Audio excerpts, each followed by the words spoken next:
You might think humans rule Europe, but here, at the edge of the frozen world, they do.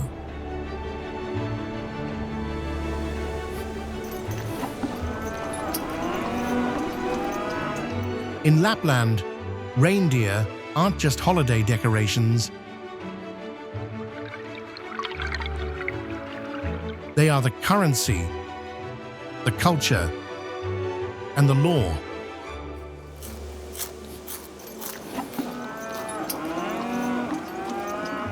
Here, livestock outnumbers people, and ancient herds have the right of way over modern highways.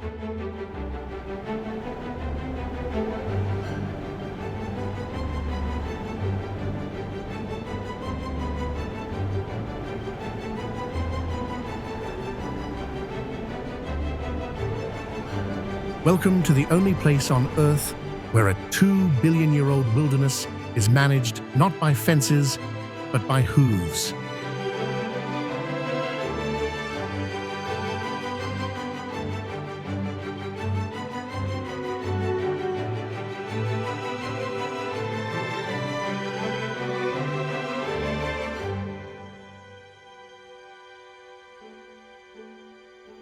To the world, Lapland is the home of Christmas.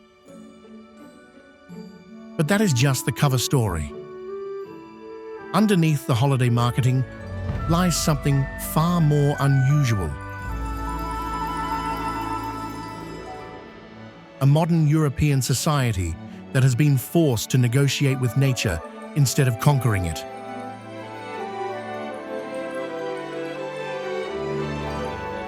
Roads exist, technology works, but nothing here is in control.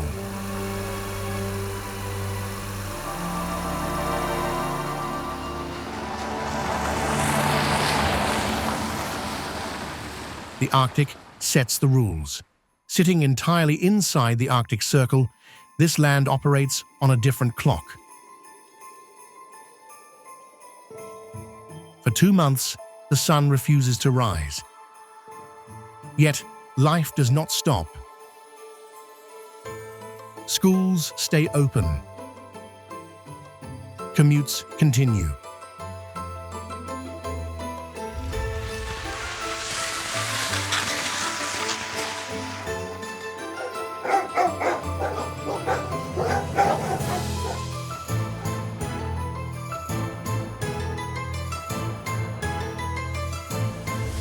Society adapts to a blue twilight that would paralyze most other regions.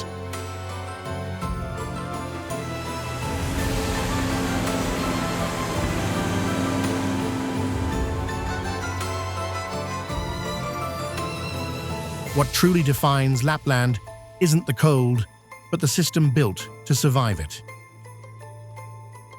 Here, reindeer are not cartoons, they are currency and law.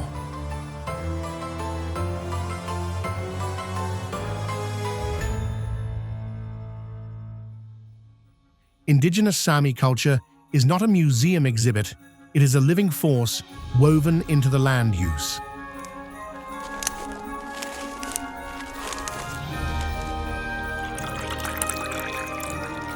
And the wilderness is not a feared empty space, but a shared trust where shelters stand unlocked, waiting for anyone who needs them.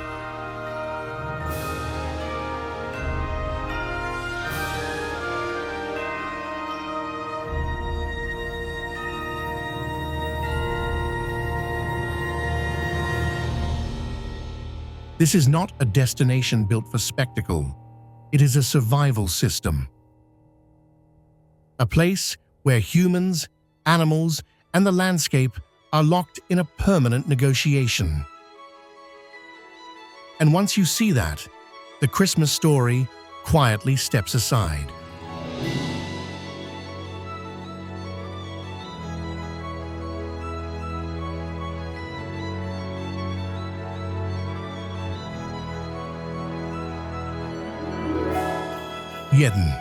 Rovaniemi, a city rebuilt from ashes.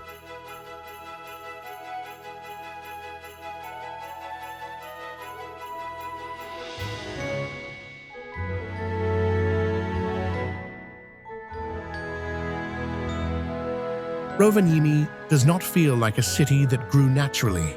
It feels like a city that made a decision to exist.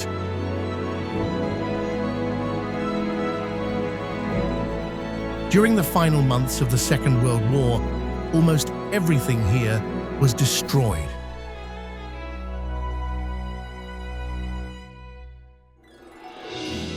What remained was ash, frozen ground, and a hard question.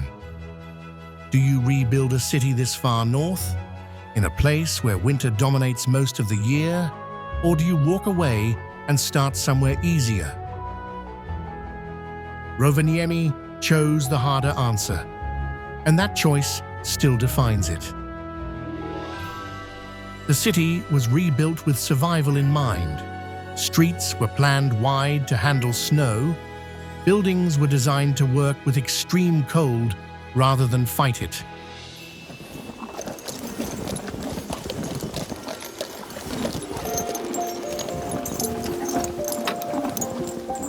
Nothing was accidental.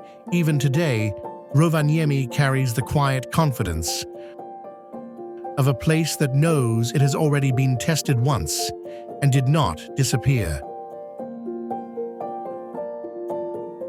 That story resonates deeply with an American sense of frontier thinking. When the land gives you nothing, you build anyway. What makes Rovaniemi unusual is not its size or skyline, but how modern life operates under Arctic conditions without drama. Children go to school in darkness. Office lights glow against blue snow.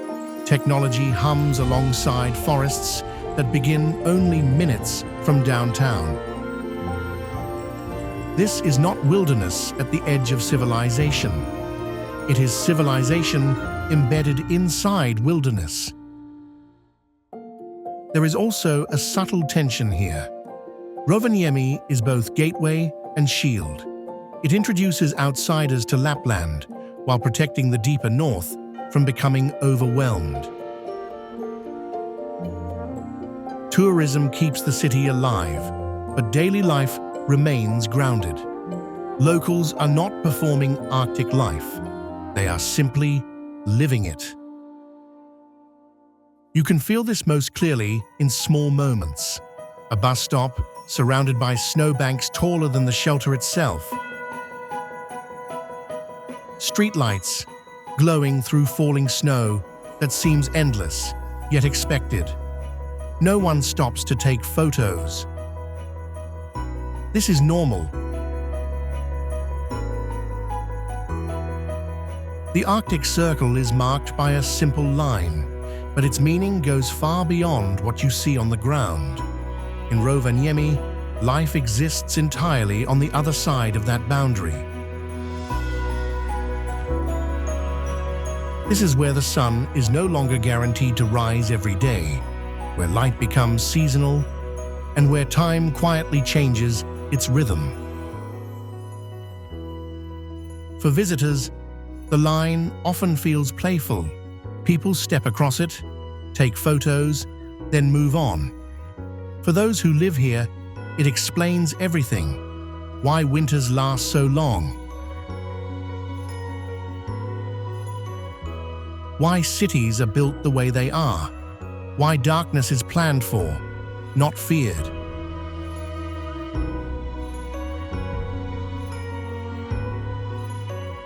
The Arctic Circle does not announce itself with drama.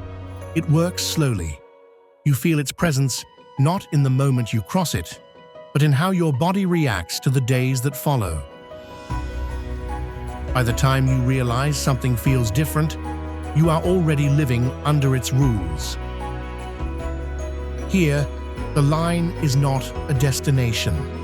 It is a condition of life.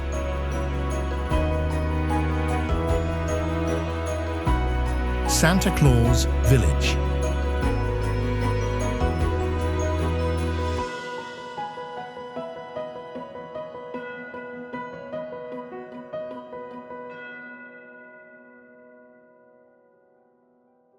Santa Claus Village looks simple at first glance. a cluster of wooden buildings, soft lights, snow that always seems freshly placed.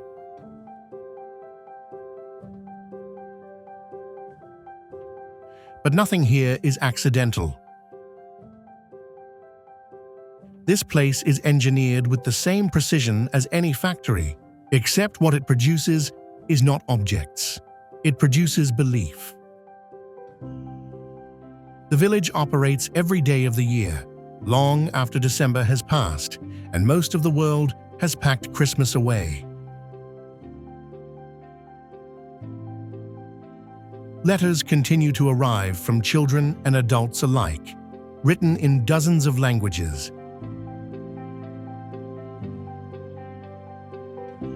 Photos are staged, smiles are practiced, memories are carefully framed. What is being sold is not a visit. It is a feeling. The idea that wonder can still exist in a world that no longer leaves much room for it.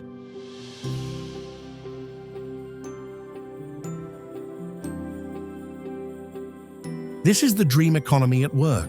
Lapland learned early that snow alone does not pay salaries. Stories do.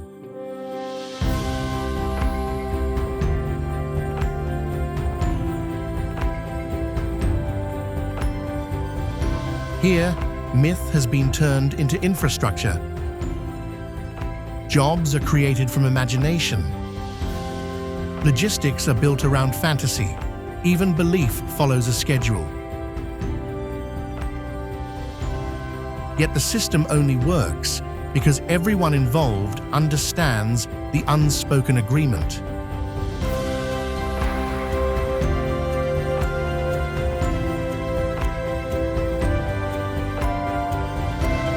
You know it is a performance. You choose to step into it anyway.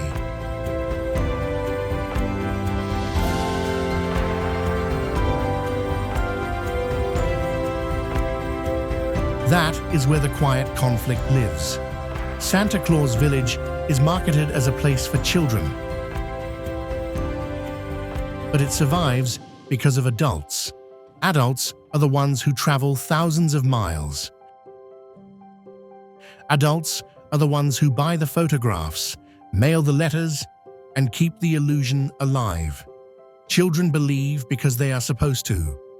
Adults believe because they want to.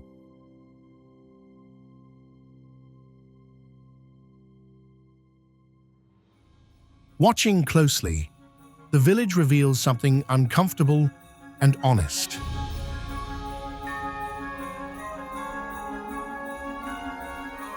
In a harsh environment where survival has always mattered more than fantasy, imagination becomes a resource.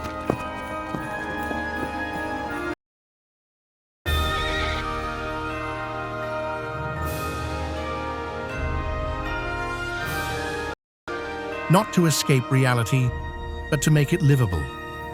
The line between commerce and myth blurs until it becomes irrelevant.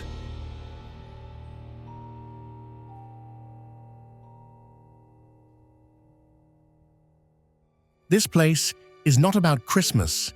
It is about how stories are used to build economies, protect communities, and give meaning to places that might otherwise be dismissed as too cold, too dark, or too far away.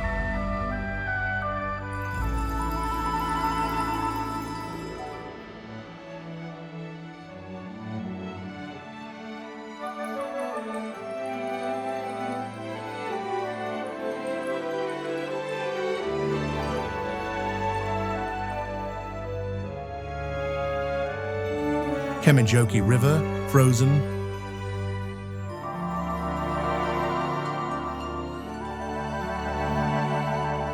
In summer, the Kemijoki River moves constantly.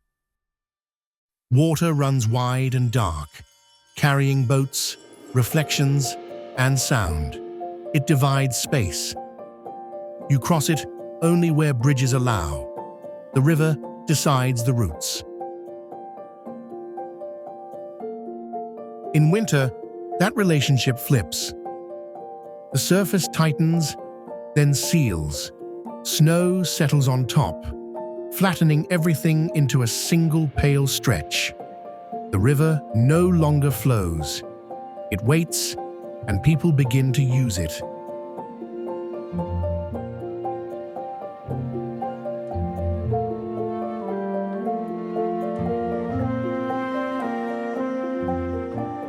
Snowmobiles cut straight lines across the ice, faster than any road nearby. Tracks overlap, disappear, and return the next day. Fishermen stop in the middle of the frozen river, kneel down, and drill neat holes through thick ice.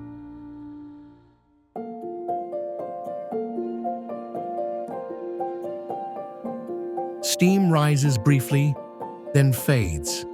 They sit quietly, watching lines disappear into darkness below their feet. No signs announce where to go. No barriers block the way. Everyone already knows where the ice is strong and where it is not. That knowledge comes from experience, not instructions. Children learn it early. Visitors learn it by watching. What stands out is how ordinary it all feels. No one treats the frozen river as a spectacle. It is part of the commute, part of errands, part of routine. The same river that carries water in July carries people in January. As winter continues, the Kemijoki becomes a shared space. Footprints cross snowmobile tracks. Ice fishing spots appear and vanish. The surface is constantly changing, but no one seems surprised by it. When spring arrives, cracks spread quietly. The ice thins. Roots shift back to land. The river moves again, and the road disappears without ceremony. Nothing dramatic marks the change. Life simply adjusts the way it always does here. Reindeer Farms, Sami.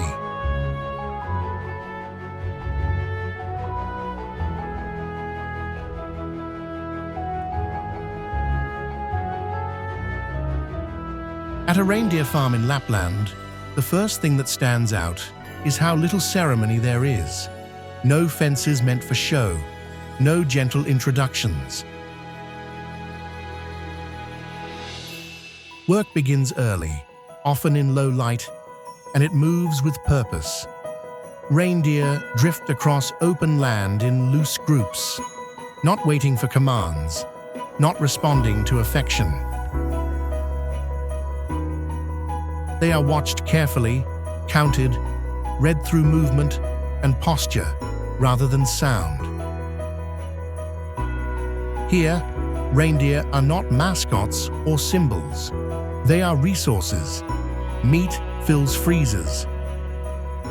Hides are stretched and cured. Antlers are collected, used, sold, or stored. Even movement matters. In winter, reindeer pull sleds across snow where machines struggle. Every part has value, and none of it is abstract.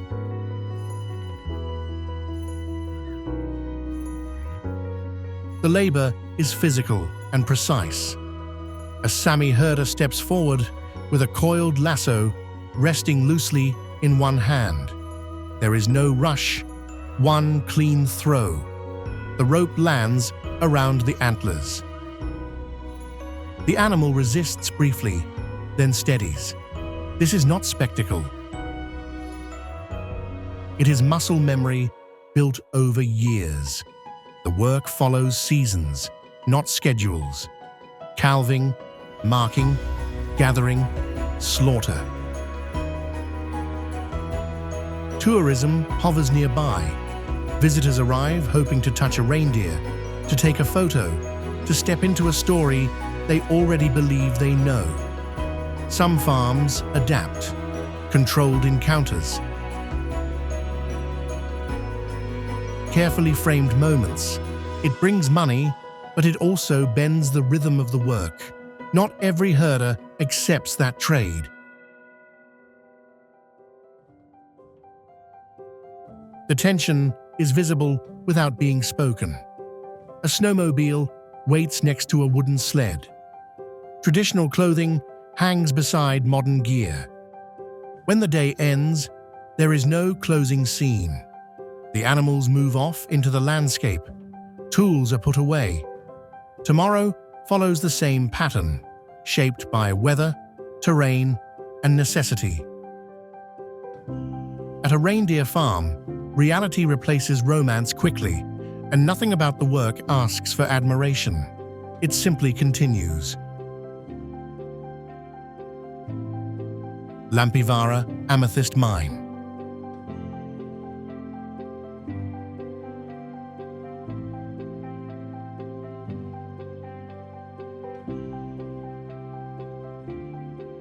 This place sits quietly beneath layers of soil and forest in Finnish Lapland, shaped long before snow, trees, or people arrived. Beneath the surface lies rock that formed nearly 2 billion years ago, created under heat and pressure when the land looked nothing like it does today. Over time, fractures opened inside the stone, allowing mineral-rich fluids to cool and slowly crystallize. That process left behind veins of amethyst, locked in place for longer than any human history can measure. The number itself is difficult to absorb. 2 billion years passes far beyond memory, beyond imagination.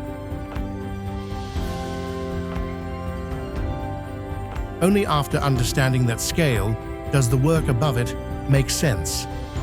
At Lampivara Amethyst Mine, nothing is rushed. Digging is done by hand. Simple tools replace machines. Heavy equipment is not allowed. People kneel, scrape, and break frozen soil carefully, knowing exactly how little their time means compared to the age of the ground beneath them. Progress comes slowly. Sometimes nothing appears. Sometimes a small purple crystal catches the light, untouched until that moment.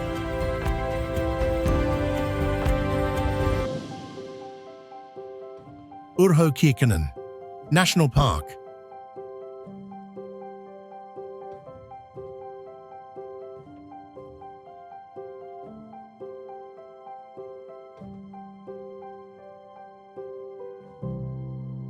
The forest thickens quickly once people leave the road. Trees stand close together, cutting down wind and sound. Snow lies unevenly on branches and ground, shaped by weather rather than paths. Movement slows. People adjust their pace without being told. In Urho Kekkonen National Park near Saariselkä, the forest is used regularly. Locals enter it to walk, ski, gather berries, or move between familiar routes. There are trails, but many are faint. Navigation depends more on memory, terrain, and seasonal knowledge than on signs.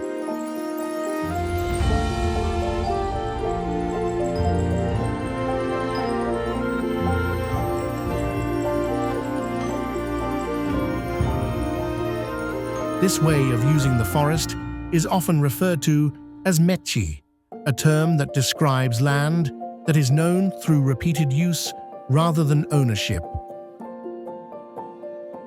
Scattered across the park are small wooden huts. They appear without fences or markings. Inside, there are bunks, a table, and usually a stove. The doors are unlocked. No one checks who enters or how long they stay. People arrive when they need shelter and leave when they are ready to move on. The system follows simple habits. Firewood is replaced if it is used. Trash is carried out. Ashes are cleared. These actions are not supervised. They continue because most people expect the same conditions when they return or when someone arrives after them.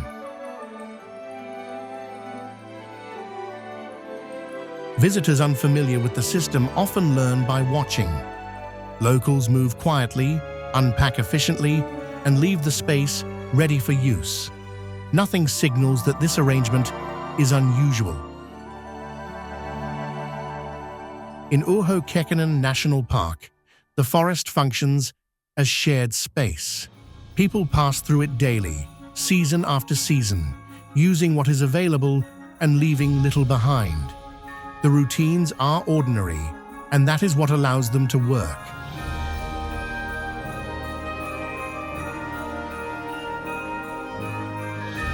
Great grey owl and snowy owl, ghosts of the north.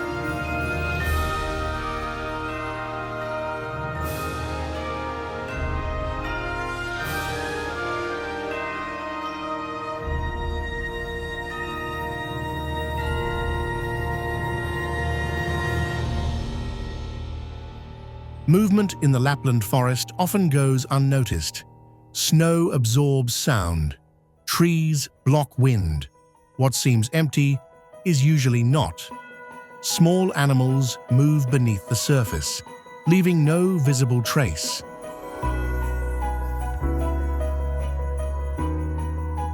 Above them, something watches without shifting a branch. The first sign is rarely visual. It is a pause, a stillness that feels deliberate. Then a shape becomes visible against the trees, large but almost weightless. Wings spread without sound. The great grey owl glides low, scanning the snow with steady focus.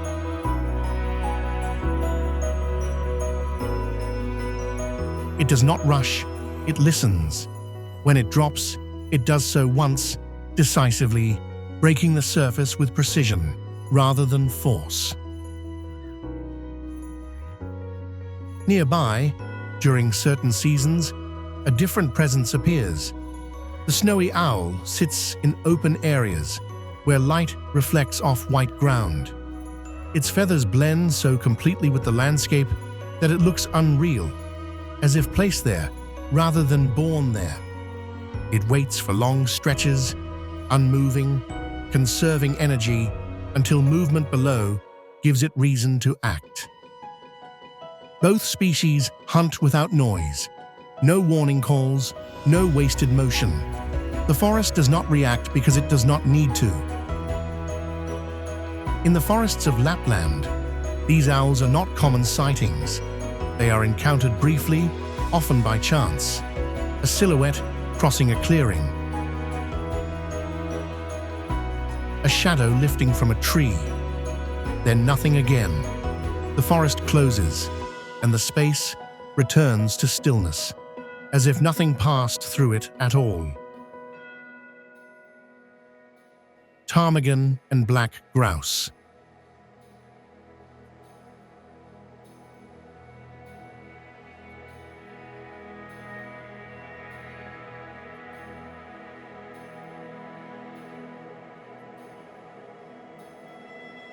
Against the snow and low shrubs near the edge of the fells, movement is hard to detect. Shapes blend in. Colors match the ground almost too well. Only when something shifts does the outline become clear.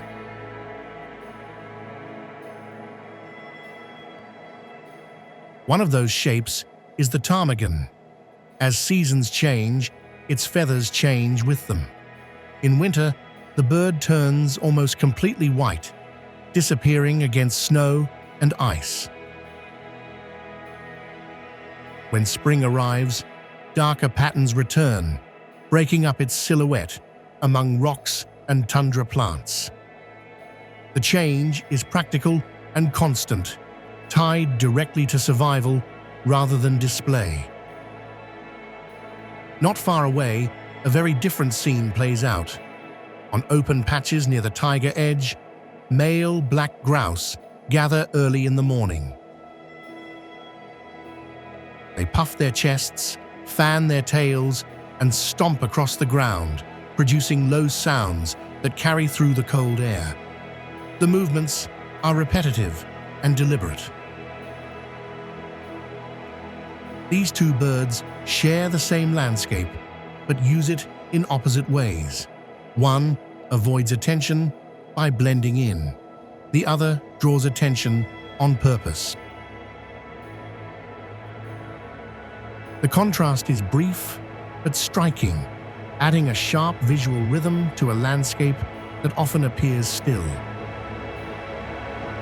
Lake Inari.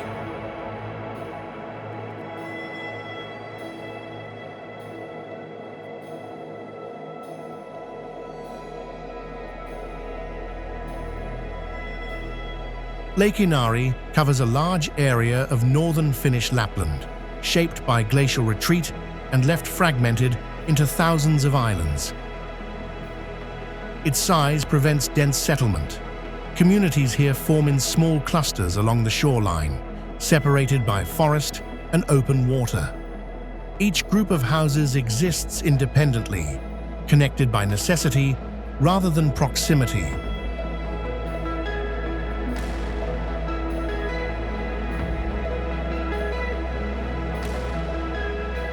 When the lake freezes, movement changes.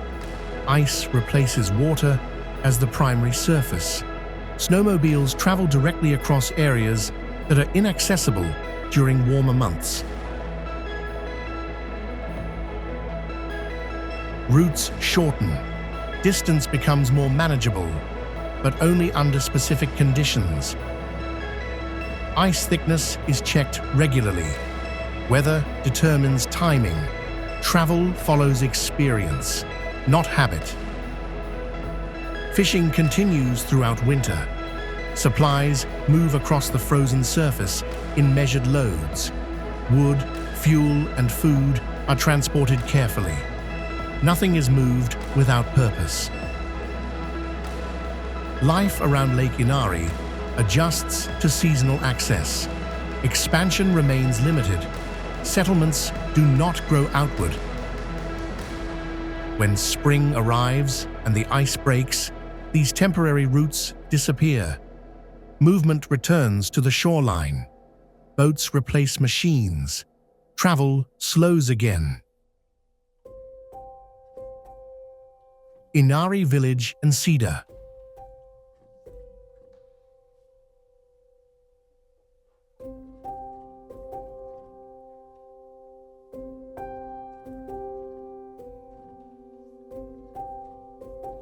Inari village functions as a working center for the Sami population in northern Finland.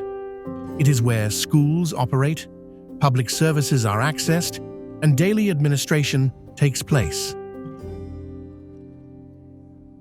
Life here follows ordinary routines shaped by long distances and seasonal conditions. For much of the 20th century, Sami language and traditional livelihoods were reduced through national policies. The effects were gradual but lasting. What remains today is not a restoration of the past, but a structured effort to maintain continuity in the present. Sami languages are used in local education. Cultural rights are formally recognized. These systems operate quietly, without ceremony. They exist to support everyday life rather than to perform identity.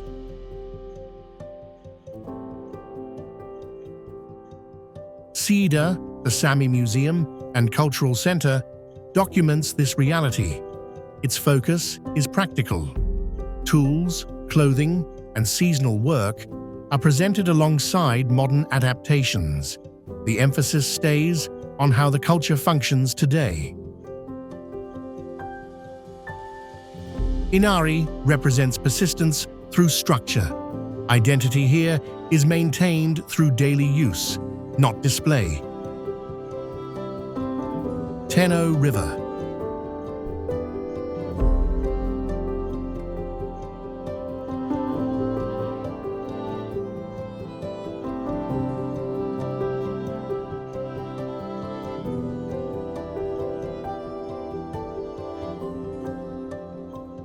The Teno River follows no national schedule.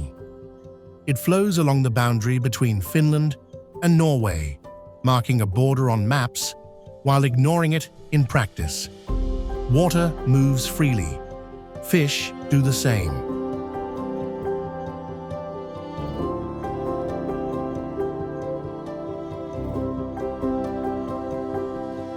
This river has long been defined by salmon.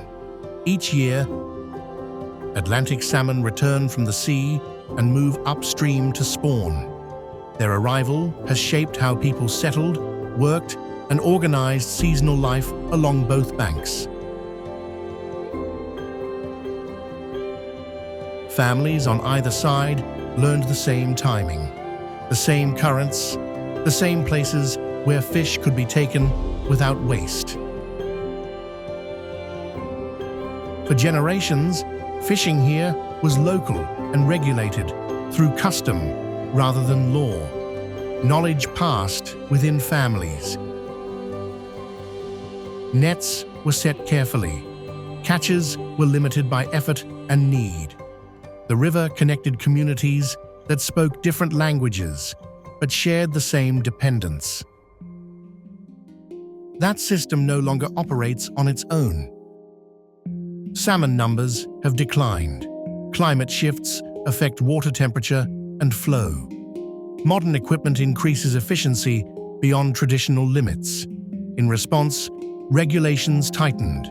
Fishing seasons shortened. Gear restricted. Entire stretches of the river were closed at times. Decisions are now made through national agreements and scientific models rather than local judgment. The conflict sits in that gap. For many residents, fishing is not recreation. It is inherited practice tied to identity and subsistence. For regulators, the river is a vulnerable system that must be protected regardless of tradition. Both positions operate with urgency. Neither is abstract. Along the Teno, the river continues to function as it always has. Salmon still run when conditions allow. People still gather along the banks. What has changed is who decides when and how the river can be used.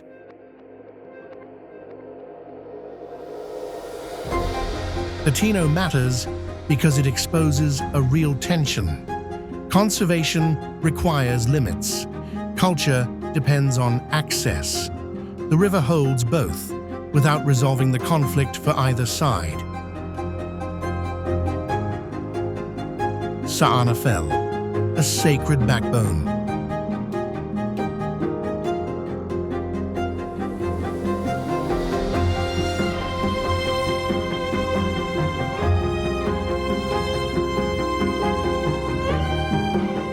The land begins to rise gradually near Kilpisjärvi. Trees thin out, ground cover shortens.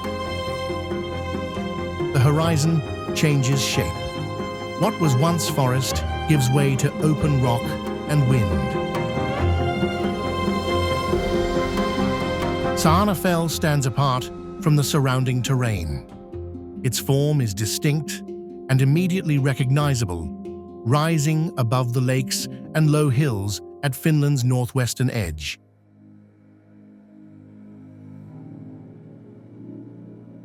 This area is often called the Arm of Finland, a narrow stretch of land reaching toward Norway and Sweden. Saana marks the point where the landscape shifts from forested Lapland into exposed high ground.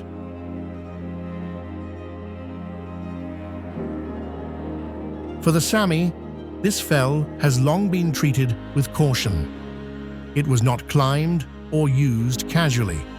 The mountain functioned as a boundary rather than a destination, visible from a distance and acknowledged without being approached. Today, Saana is accessible, but its role remains largely the same. It anchors the region visually. Roads, villages, and travel routes orient themselves around it. Weather changes quickly here. Wind moves without obstruction. Sound carries farther. Saana is used in this journey as a transition point. It signals a move away from enclosed forests and into more exposed terrain. From here, the landscape becomes less forgiving and more open. The change is not dramatic in action, but it is clear in form. The mountain does not dominate the land. It defines it. The scars of history.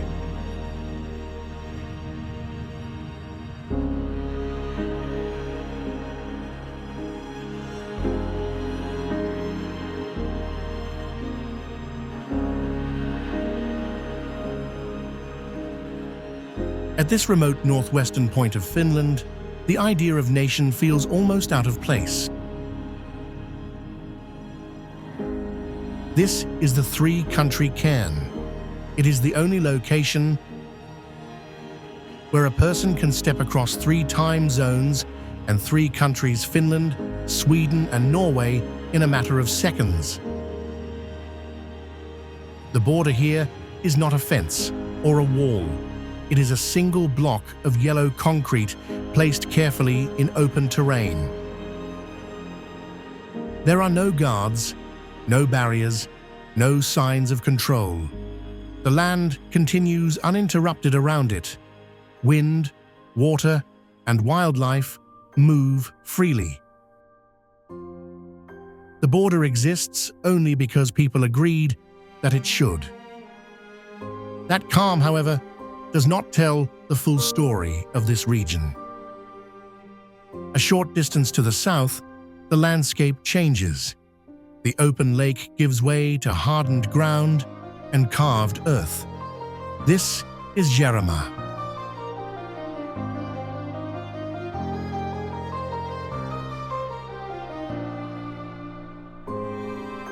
Known as the Sturmbokställen, these trenches were not formed by nature. They are remnants of the Lapland War. In 1944, as German forces retreated from northern Finland, they did not withdraw quietly. Thousands of soldiers cut into solid granite, constructing what was intended to be an impenetrable defensive line.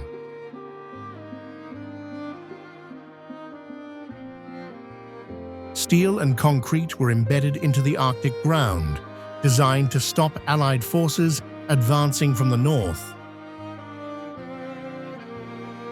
Today, those intentions no longer matter. The trenches sit empty. Concrete has cracked. Moss has grown thick across the surface.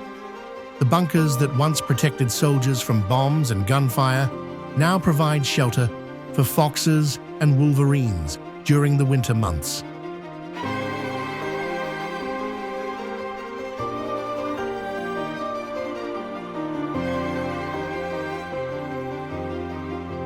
Tromsø and fjords, when land meets ocean.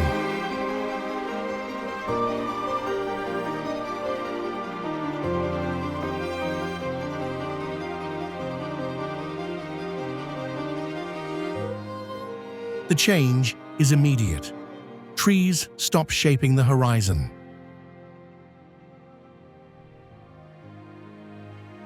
Slopes sharpen. Rock replaces soil. The land rises quickly and then drops away just as fast, meeting salt water without transition. This is where northern Norway begins to assert itself. Around Tromsø, mountains do not sit behind the coast.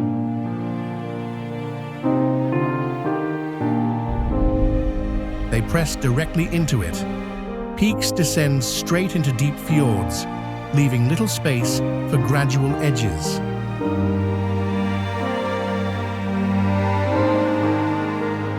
Water here is not a boundary. It is part of the terrain.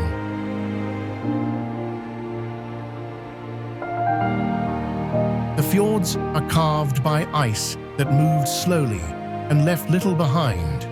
Their depth allows ships to approach close to land. Their steep sides limit where people can settle. Villages cluster along narrow strips between rock and sea. Roads follow the contours that remain possible. Everything else is vertical. Tromsø developed within these constraints. The city operates as a coastal hub in an environment that offers few alternatives. Sea routes matter. Weather dictates schedules. Mountains restrict expansion. The result is a place oriented outward, toward the ocean, rather than inland. This contrast is significant. Just a short distance away, the landscape of Finnish Lapland spreads horizontally through forest and low ground. Here, space compresses. Movement funnels through water corridors and mountain passes. The terrain dictates attention.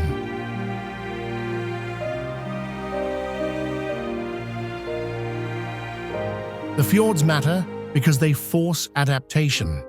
They shape trade, travel, and daily rhythm.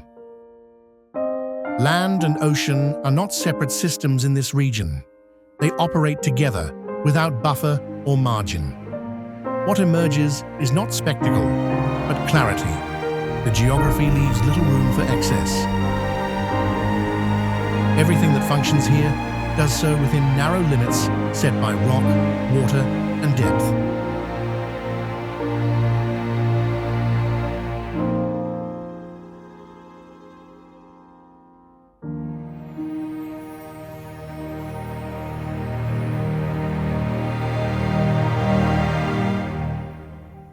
Aurora borealis, science and myth.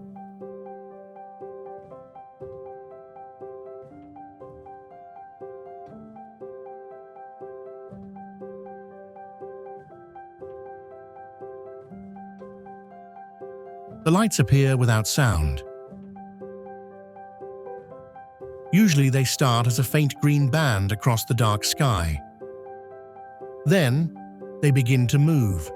The bands stretch, fold, and break apart. Sometimes, if the solar activity is strong, red or violet edges appear. Scientifically, the cause is clear. Charged particles from the sun travel across space and hit Earth's magnetic field. When they strike oxygen and nitrogen atoms in the upper atmosphere, they release energy as light.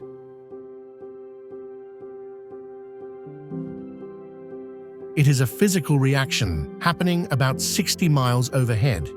It can be predicted, but it cannot be controlled. Before modern physics, the people living here had their own explanations.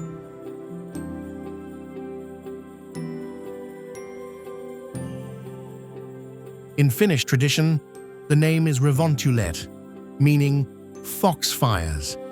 The story describes a fox running across the fells, its tail sweeping snow crystals against rocks to send sparks into the sky. For the Sami people, the lights held a more serious meaning. They were often viewed with caution, sometimes associated with the spirits of the ancestors. Tradition dictated that when the lights appeared, people should remain quiet and respectful. Pointing or whistling at the sky was forbidden. Today, visitors come to see the spectacle, but for locals, the old respect remains.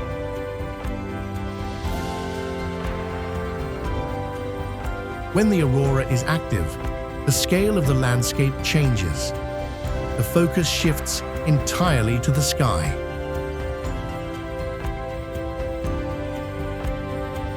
It is the final reminder of life in the Arctic.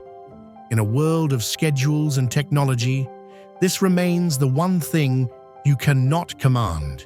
You simply have to wait.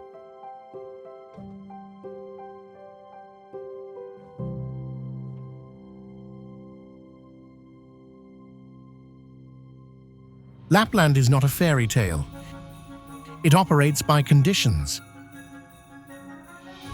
Darkness is managed. Cold is accounted for.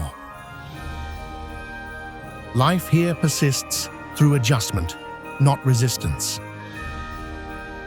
Beyond seasonal images, the Arctic remains unchanged in purpose.